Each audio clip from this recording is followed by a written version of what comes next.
Welcome to AudioScholar. Today we're covering Finerenone in persons with chronic kidney disease without diabetes by Heerspink H and colleagues. For years, managing chronic kidney disease has felt like a tale of two populations. For patients with type 2 diabetes, therapeutic options have expanded rapidly. We have seen the rise of sodium glucose cotransporter 2 inhibitors and non-steroidal mineralocorticoid receptor antagonists like Finerenone, which have fundamentally changed the cardiorenal prognosis.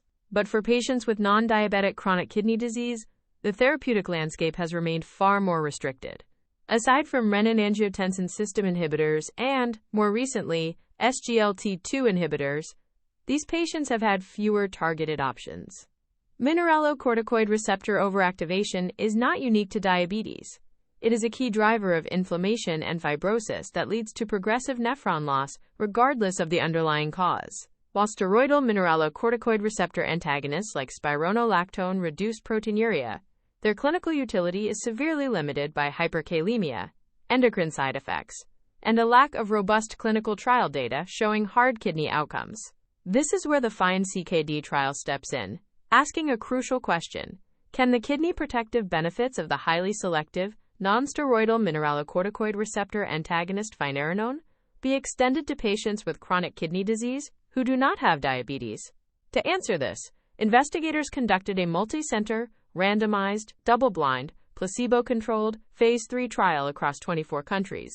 They enrolled adults with a clinical diagnosis of chronic kidney disease without diabetes, who were at high risk of disease progression. To be eligible, participants had to be on a stable, maximally tolerated dose of an angiotensin-converting enzyme inhibitor or an angiotensin receptor blocker, with a serum potassium level of 4.8 millimoles per liter or less at screening. The investigators defined high risk using estimated glomerular filtration rate and albuminuria. Most participants had an estimated GFR between 25 and 90 milliliters per minute per 1.73 square meters, combined with a urinary albumin to creatinine ratio between 500 and 3,500 milligrams per gram. A smaller cohort, capped at 10% of the total population, could have an estimated GFR up to 60, with lower-level proteinuria between 200 and 500 milligrams per gram.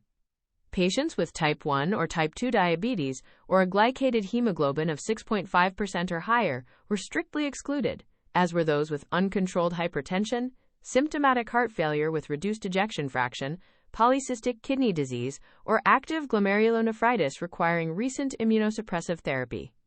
Ultimately, 1,584 participants were randomized in a 1-to-1 ratio to receive either oral Finerenone or a matching placebo.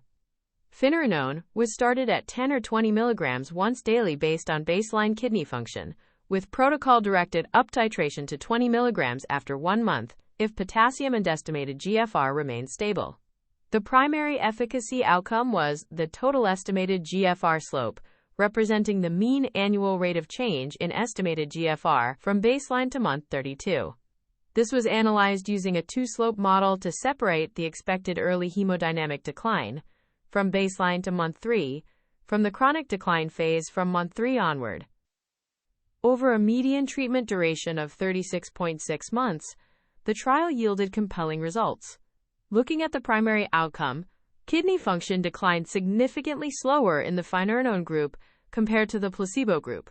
The total estimated GFR slope was minus 3.3 milliliters per minute per 1.73 square meters per year with Finerenone, compared to minus 4.0 with placebo.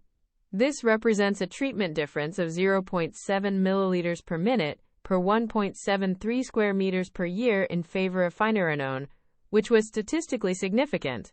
When we break down the estimated GFR trajectory, we see a classic biphasic pattern that is highly familiar to clinicians who prescribe these classes of medications. During the first 3 months, patients initiating Finerenone experienced an acute hemodynamic dip in estimated GFR that was 1.2 milliliters per minute greater than that seen with placebo. However, after this initial phase, the chronic rate of decline was substantially slower with Finerenone.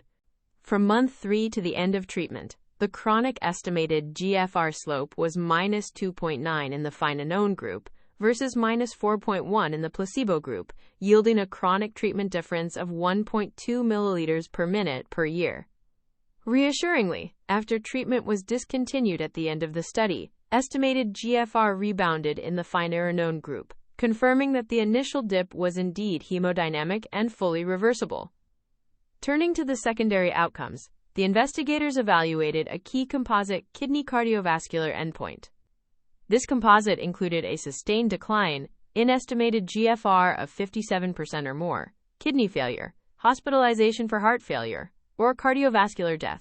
This composite event occurred in 13.9% of the Finerenone group compared to 16.9% of the placebo group. This translates to a 23% reduction in risk, with a hazard ratio of 0.77 that was statistically significant. When looking closely at the individual components of this composite, the benefit was clearly driven by kidney-specific outcomes.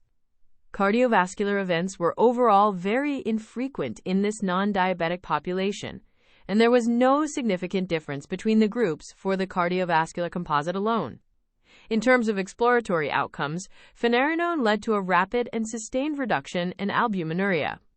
By month 6, there was a 35.4% greater reduction in the urinary albumin to creatinine ratio in the Finerenone group compared to placebo. More than half of the patients taking Finerenone achieved at least a 30% reduction in albuminuria, compared to only about a quarter of those on placebo. Of course, with any mineralocorticoid receptor antagonist, safety and potassium monitoring are paramount. Overall adverse events and serious adverse events were similar between the two groups.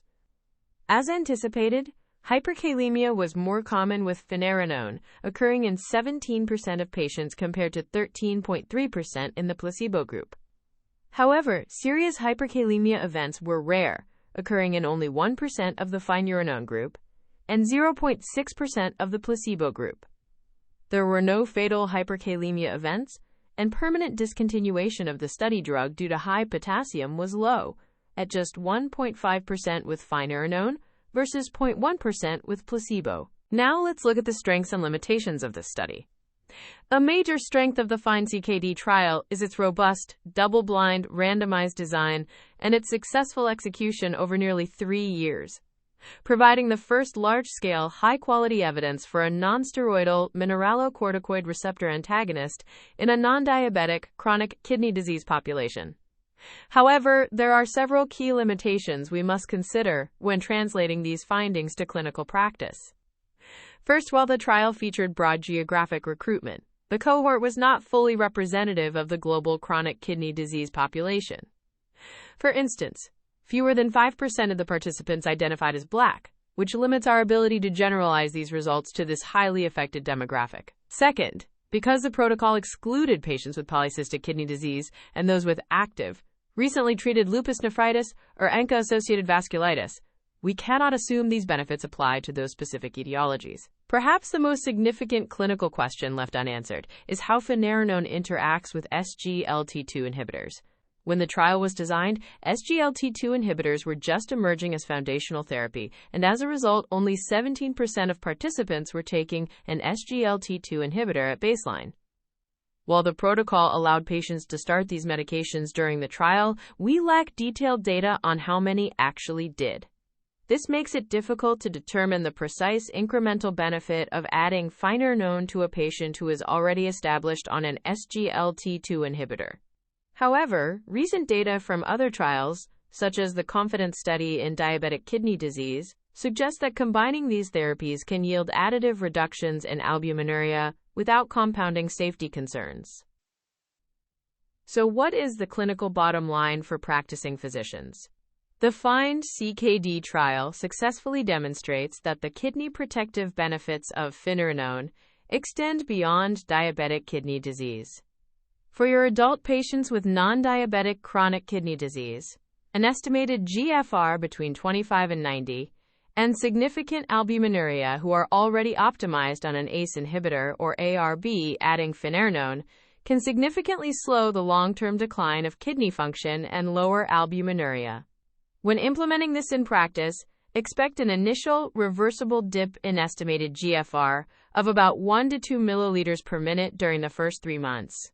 You should monitor serum potassium closely, especially in the first month and after dose titration, aiming to keep potassium at or below 5 millimoles per liter.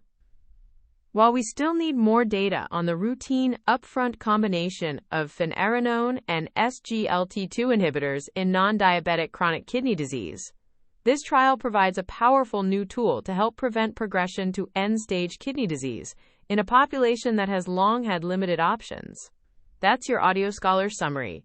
The full transcript and reference are on the episode page. Until next time. This is an automated summary generated by artificial intelligence, which can make mistakes. Always review the original source materials.